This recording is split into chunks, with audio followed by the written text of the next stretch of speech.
ಸ್ನೇಹಿತರೆ, ನಮಸ್ಕಾರ. ನಾನು ಜಯಪ್ರಕಾಶ್ ನಾಗತಿಹಳ್ಳಿ. ಅನಗತ್ಯ, ಅನ್ವಾಂಟೆಡ್ ಅನ್ನುವ ವಿಷಯದ ಬಗ್ಗೆ ಅಧ್ಯಯನವನ್ನ ಮಾಡ್ತಾ ಮಾಡ್ತಾ ಈ ವಿಚಾರದಿಂದ ನಮ್ಮ ಬದುಕಿಗೆ ನೇರವಾದ ಲಾಭ ಆಗ್ತದೆ ಅಂತ ಅರ್ಥ ಆಯ್ತು. ಅದನ್ನ ಅರ್ಥ ಮಾಡಿಸ್ತಾ ಬಂದೆ.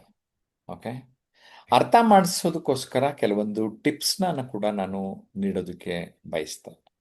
ಉದಾಹರಣೆಗೆ, ಒತ್ತಡ ಬೇಡ, ಉತ್ಸಾಹ ಇರಲಿ. ಮಲ್ಟಿಪರ್ಪಸ್ ಫರ್ನಿಚರ್ ಇರೋ ಥರ ನಾವು ಮಲ್ಟಿಪರ್ಪಸ್ ಯೂಸ್ ಆಗೋಣ. ವಾಂಟ್ಸು ಮತ್ತು ನೀಡ್ಸ್ನ ಅರ್ಥ ಮಾಡ್ಕೊಳ್ಳೋಣ.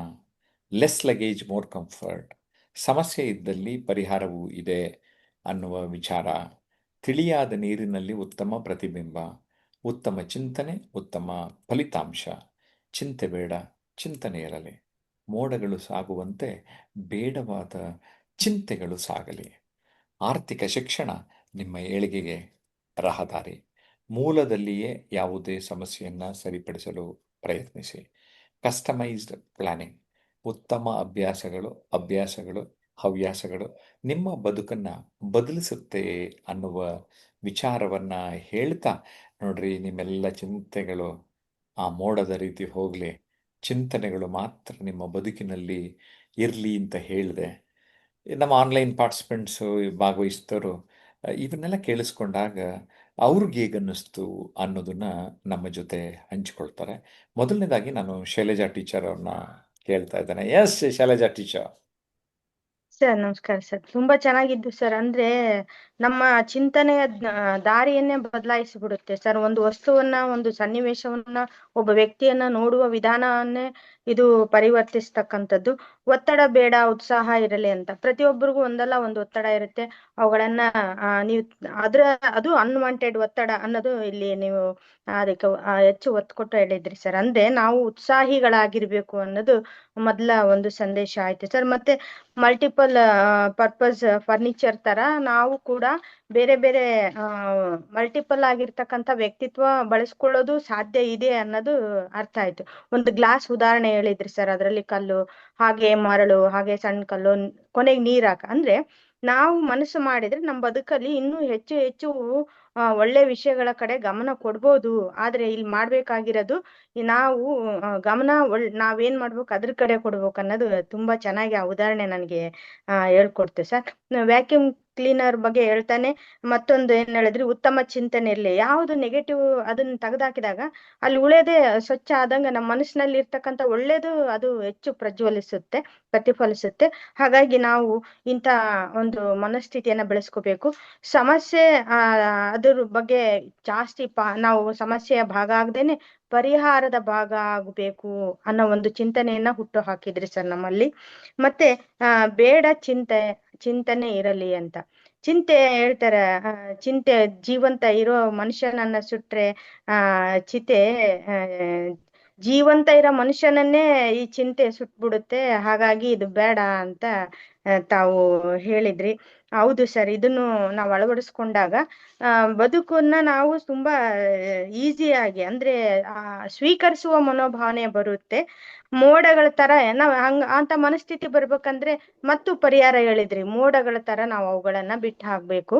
ಯಾವ್ದು ಅಗತ್ಯ ಇದೆನೋ ಅದನ್ನ ಸಾಕ್ಷಿ ಭಾವದಂತೆ, ಆಕಾಶದಂತೆ ನಾವು ಸಾಕ್ಷಿ ಭಾವದಿಂದ ನೋಡುವುದನ್ನ ಕಲಿತಾಗ ನಾವು ಬೆಳಿತೀವಿ, ನಮ್ಮ ಬದುಕಲ್ಲಿ ಪ್ರಗತಿಯನ್ನ ಸಾಧಿಸ್ತೀವಿ ಅನ್ನೋ ಒಂದು ವಿಚಾರಗಳನ್ನ, ಹಾಗೆ ಆರ್ಥಿಕ ಶಿಕ್ಷಣನೂ ಮುಖ್ಯ ಅನ್ನೋದು ಕೂಡ ನಾವು ತಿಳ್ಕೊಂಡ್ವಿ ಸರ್. ಹೀಗೆ 10 ಹಲವು ವಿಷಯಗಳ ಬಗ್ಗೆ ತಮ್ಮ ಈ ಒಂದು ಕ್ಲಾಸ್ ನನ್ಗೆ ಬೆಳಕನ್ನ ನೀಡ್ತಾ ಇದೆ. ಅದರಿಂದ ನನ್ನಲ್ಲಿ ಇರ್ತಕ್ಕಂತಹ ನಕಾರಾತ್ಮಕತೆಯನ್ನು ಹೋಗಲಾಡಿಸಿಕೊಂಡು ಸಕಾರಾತ್ಮಕತೆಯೆಡೆಗೆ ಸಾಗಲು, ನಕಾರಾತ್ಮಕತೆಯನ್ನ ನಾವು ಗುರುತಿಸೋದು ಇಲ್ಲಿ ನನಗೆ ಗೊತ್ತಾಯ್ತು ಸರ್. ಮೊದಲೇದಾಗ ಅದು ಹೇಳ್ತಾ ಇದ್ವಿ, ಅದು ಹೇಗೆ ಅನ್ನೋದು ಜಾಸ್ತಿ ಗೊತ್ತಿರ್ಲಿಲ್ಲ. ಯಾವ್ದು ನಕಾರಾತ್ಮಕತೆ ಅನ್ನೋದನ್ನ ತಾವು ಒಂದೊಂದು ಒಂದೊಂದು ಪ್ರೆಸೆಂಟೇಶನ್ ನಲ್ಲೂ ತುಂಬಾ ಚೆನ್ನಾಗಿ ತಿಳಿಸ್ಕೊಡ್ತಾ ಇದ್ದೀರಿ ಸರ್. ಇದರಿಂದ ತುಂಬಾ ಎಲ್ಲ ಇಲ್ಲಿ ಇರ್ತಕ್ಕಂಥವ್ರು ಖಂಡಿತ ಅವರ ವಿಚಾರ ಲಹರಿ ಬದಲಾಗುತ್ತೆ ಸರ್, ಸಕಾರಾತ್ಮಕವಾಗಿ. ಧನ್ಯವಾದಗಳು ಸರ್.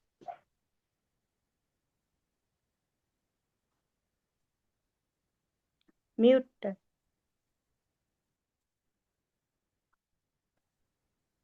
ಅನ್ಮ್ಯೂಟ್. ಮಾಲತಿ ಮೇಡಮ್, ತಮ್ಮ ಅನಿಸಿಕೆ ತಿಳಿಸಿ. ಸರ್, ಇದುವರೆಗೂ ನಾವು ಅನಗತ್ಯ ಅನ್ನುವಂತ ಒಂದು ವಿಚಾರಗಳನ್ನ ಯಾವ್ದನ್ನ ತೆಗೆದು ಹಾಕ್ಬೇಕು, ಯಾವ್ದನ್ನ ನಮ್ಗೆ ಅಗತ್ಯಗಳು ಮುಖ್ಯ, ಯಾವ್ಯಾವ ಒಂದು ಅಗತ್ಯಗಳು ನಮ್ಗೆ ಮುಖ್ಯವಾಗಿ ಬೇಕಾಗ್ತವೆ, ಅದು ಯಾವ್ಯಾವ ಒಂದು ಅಂಶಗಳನ್ನ ನಾವು ಅಗತ್ಯವಾಗಿ ರೂಢಿಸ್ಕೊಂಡಾಗ ನಾವು ಉತ್ತಮವಾದಂತ ಒಂದು ವ್ಯಕ್ತಿತ್ವವನ್ನ ನಿರ್ಮಾಣ ಮಾಡ್ಕೋಬಹುದು ಅನ್ನೋದ್ರ ವಿಚಾರವಾಗಿ ಚರ್ಚೆ ಸರ್. Okay, good.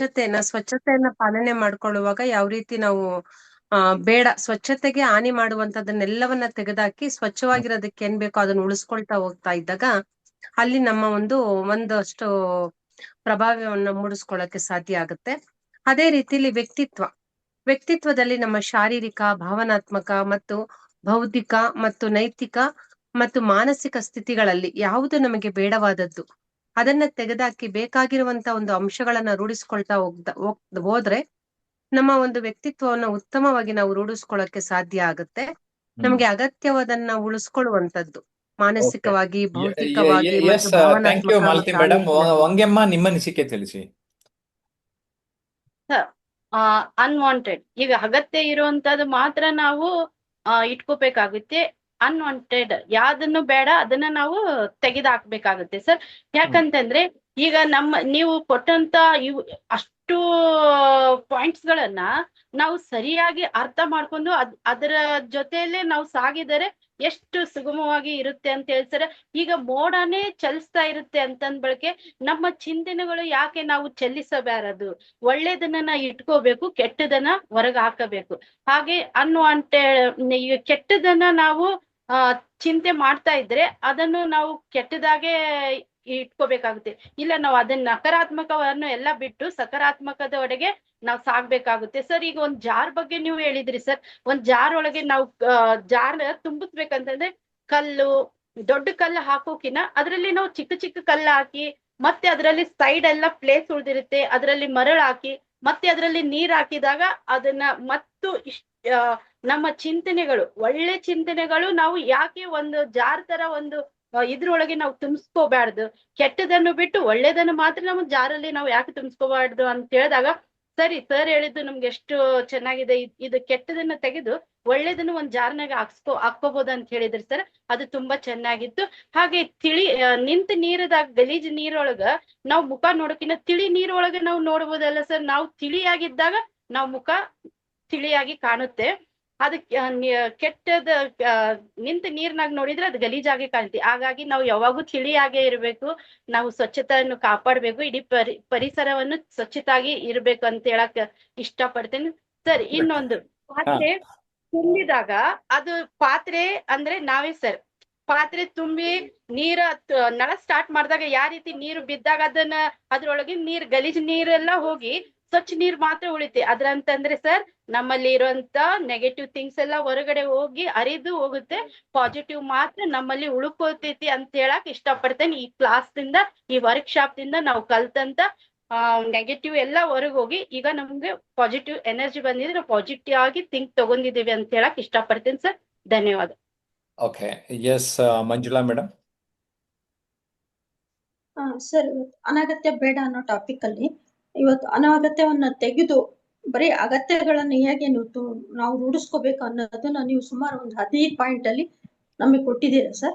ಅದರಲ್ಲಿ ಒತ್ತಡ ಬೇಡ, ಉತ್ಸಾಹ ಇರ್ಲಿ ಅಂತ, ಆಮೇಲೆ ಮಲ್ಟಿಪಲ್ ಪರ್ಪಸ್ ಅಲ್ಲಿ ವಸ್ತುಗಳನ್ನ ಉಪಯೋಗಿಸೋದು ಹೇಗೆ ಅಂತ, ಮತ್ತು ತಿಳಿಯಾದ ನೀರಿನಲ್ಲಿ ಉತ್ತಮ ಪ್ರತಿಬಿಂಬ ಕಾಣುತ್ತೆ ಮತ್ತು ಉತ್ತಮ ಚಿಂತನೆ ಉತ್ತಮ ಫಲಿತಾಂಶ ಕೊಡುತ್ತೆ. ಆಮೇಲೆ ಚಿಂತೆ ಬೇಡ, ಚಿಂತನೆ ಇರಲಿ, ತಿಳಿಯಾದ ನೀರಿನಲ್ಲಿ ನಿಮ್ಮ ಪ್ರತಿಬಿಂಬ, ಆರ್ಥಿಕ ಶಿಕ್ಷಣ ನಿಮ್ಮ ಪ್ರಗತಿಗೆ ಕಾರಣ ಮುಂತಾದ ನಮ್ಗೆ 15 ಟಾಪಿಕ್ಗಳನ್ನ ಕೊಡ್ರಿ ಸರ್. ಈ 15 ಟಾಪಿಕ್ಗಳಲ್ಲಿ ಇರುವಂತ ಒಂದು ವಾಂಟೆಡ್ ಅಂದ್ರೆ ಅಗತ್ಯವಾದ ವಿಷಯವನ್ನ ನಾವು ರೂಢಿಸ್ಕೊಂಡ್ರೆ ನಮ್ಮ ಬದುಕಿನಲ್ಲಿ ಅನ್ವಾಂಟೆಡ್ಗಳು ತಾನಾಗಿ ಹೊರಟೋಗುತ್ತೆ ಅಂತ ಇಲ್ಲಿ ನಮಗೆ ತಿಳ್ಕೊಳ್ಳಿಕ್ಕೆ ಸಾಧ್ಯ ಆಯ್ತು ಸರ್. ಇವತ್ತಿನ ಕ್ಲಾಸು ತುಂಬಾ ಉಪಯುಕ್ತವಾಗಿತ್ತು ಸರ್. ನಮಸ್ಕಾರ. ಎಸ್ ಪ್ರೇಮಲತಾ. ಸರ್ ನಮಸ್ಕಾರ ಸರ್, ಎಲ್ಲರಿಗೂ ನಮಸ್ಕಾರ. ಅನಗತ್ಯತೆ ಬೇಡ, ಅಗತ್ಯತೆಯನ್ನ ಅಳವಡಿಸಿಕೊಳ್ಳುವುದು ಜೀವನದಲ್ಲಿ ಎಷ್ಟು ಮುಖ್ಯ ಅಂತಂದ್ರೆ, ಸರಿ ಹೇಳ್ದಂಗೆ ಪಾತ್ರೆಯಲ್ಲಿ ನೀರು ಬದಲಾಯಿಸಿ ಪಾತ್ರೆಯಲ್ಲಿ ನೀರು ಸುರಿಬೇಕು. ಹೌದು, ನಾವು ಮನೆಯಲ್ಲಿ ಹಳೆ ನೀರ್ನ ಇಟ್ಕೊಂಡಿರ್ತೀವಿ, ಆ ನೀರ್ನ ಚೆಲ್ಬಿಟ್ಟು ಹೊಸ ನೀರ್ ಇಟ್ಕೊಂಡ್ರೆ ನಮಗ್ ಒಂದು ಎನರ್ಜಿ ಬರುತ್ತೆ, ಒಂದು ಸಕಾರಾತ್ಮಕತೆ ಬರುತ್ತೆ. ಮತ್ತೆ ನಿಧಾನವಾಗಿ ಪಾಸಿಟಿವ್ ನ ತಗೊಂಡು ನೆಗೆಟಿವ್ ನ ಬಿಟ್ಬಿಡೋದು. ನೆಗೆಟಿವ್ ನಮ್ ಜೀವನದಲ್ಲಿ ಅಳವಡಿಸ್ಕೊಳಕ್ಕೆ ಹೋಗ್ಬಾರ್ದು. ಮತ್ತೆ ವಾಕ್ಯೂಮ್ ಕ್ಲೀನರ್ ಬೇಡವಾದನ್ನ ಕ್ಲೀನ್ ಮಾಡಾಕುತ್ತೆ, ಬೇಡವಾದ ಗಲೀಜೆಲ್ಲ ತೆಗ್ದಾಕುತ್ತೆ, ಮನೇನ ಸ್ವಚ್ಛವಾಗಿಡುತ್ತೆ ಅನ್ನೋದು. ವಾಟರ್ ಫಿಲ್ಟರ್ ಬೇಡವಾದ ಒಂದು ಅಶುದ್ಧವಾದ ನೀರನ್ನ ತೆಗ್ದ್ಬಿಟ್ಟು ಪರಿಶುದ್ಧವಾದ ನೀರನ್ನ ನಮ್ಗೆ ಕೊಡುತ್ತೆ. ಒಂದ್ ಜಾರಿಂಗ್ ಕತೆ ಹೇಳಿದ್ರಿ ಸರ್ ನೀವು, ದಪ್ಪ ಕಲ್ಲು ಹಾಕಿದ್ರೆ ಸಣ್ಣ ಕಲ್ಲು ಹಾಕಿದ್ರೆ ಅದ್ರ ಸಂದಿಯಲ್ಲಿ ಮತ್ತೆ ಮರಳು ಹಾಕಿದ್ರೆ ನೀರ್ ಹಾಕಿದ್ರೆ ಅಂತ. ಅದು ಒಂದು ಮೂಕ ಪ್ರಾಣಿನೇ ಒಂದು ನಮ್ಗೆ ಉದಾಹರಣೆ ಅಂದ್ರೆ ಒಂದು ಕಾಗೆ ನಮ್ಗೆ ಪಾಠದಲ್ಲಿ ಇತ್ತು ಸರ್. ಅವಾಗ ನಾವು ಸಣ್ಣ ಮಕ್ಕಳಲ್ಲಿ ಓದುವಾಗ ಕಾಗೆ ಒಂದ್ ಜಾರಲ್ಲಿ ಅರ್ಧ ನೀರಿರುತ್ತೆ ಸರ್, ಅದಕ್ಕೆ ಕೊಕ್ಕಲ್ ನೀರ್ ತಗೊಂಡ್ ಕುಡಿಯಕ್ಕೆ ಎಟ್ಕಲ್ಲ. ಆ ಟೈಮಲ್ಲಿ ಅದು ಕಲ್ಲಾಕಿ ಅದ್ರೊಳಗಿಂದ ನೀರ್ ತಗೊಂಡ್ ಕುಡಿಯುತ್ತೆ ಸರ್. ಅದಕ್ಕೆ ಅಷ್ಟು ಚಿಂತನೆ ಐತೆ ಅಂದ್ಮೇಲೆ ನಾವು ಮನುಷ್ಯರಾಗಿ ನಾವು ಇನ್ನೆಷ್ಟು ಚಿಂತನೆ ಮಾಡ್ಬೋದು ಅನ್ನೋದು ನನ್ನ ಒಂದು ಇದು ಸರ್. ಮತ್ತೆ ಟೈಮ್ ಮ್ಯಾನೇಜ್ಮೆಂಟ್ ನಮ್ಮಲ್ಲಿ ಬದಲಾವಣೆ ಆಗ್ಬೇಕು ಅನ್ನೋದು, ಬೇಡಗಳನ್ನ ಬೇಡ ಅಂತ ಹೇಳಿ ತೆಗ್ದಾಕೋದು, ಬೇಕದನ್ನ ಅಳವಡಿಸ್ಕೊಳ್ಳೋದು. ಒತ್ತಡ ಬೇಡ, ಉತ್ಸಾಹ ಇರಲಿ. ಜೀವನದಲ್ಲಿ ಉತ್ಸಾಹ ಇರುವುದು ತುಂಬಾ ಮುಖ್ಯ. ಮಲ್ಟಿ ಫರ್ನಿಚರ್ ಮಾಡ್ಕೊಳ್ಳೋದಂತೂ ತುಂಬಾ ಮುಖ್ಯ. ಮನೆಯಲ್ಲಿ ಜಾಗ, ಸ್ಥಳ ಮತ್ತೆ ಸ್ವಚ್ಛತೆಗೆಲ್ಲ ಅನುಕೂಲ ಆಗುತ್ತೆ. ಬೇಕುಗಳನ್ನ ಇಟ್ಕೊಂಡು ಬೇಡವಾದನ್ನ ತೆಗೆದಾಕೋದು. ಮೊಬೈಲ್ ನೂರಾರು ವಿಷಯಗಳನ್ನ ತಿಳಿಸ್ಕೊಡುತ್ತೆ. ಮೊಬೈಲ್ ನಲ್ಲಿ ಬೇಡವಾದನ್ನ ತೆಗ್ದ್ಬಿಟ್ಟು ಬೇಕಾದನ್ನ ನೋಡ್ಕೊಳ್ಳೋಂಥದ್ದು ಮುಖ್ಯ. ಅಗತ್ಯಗಳು ಮುಖ್ಯ.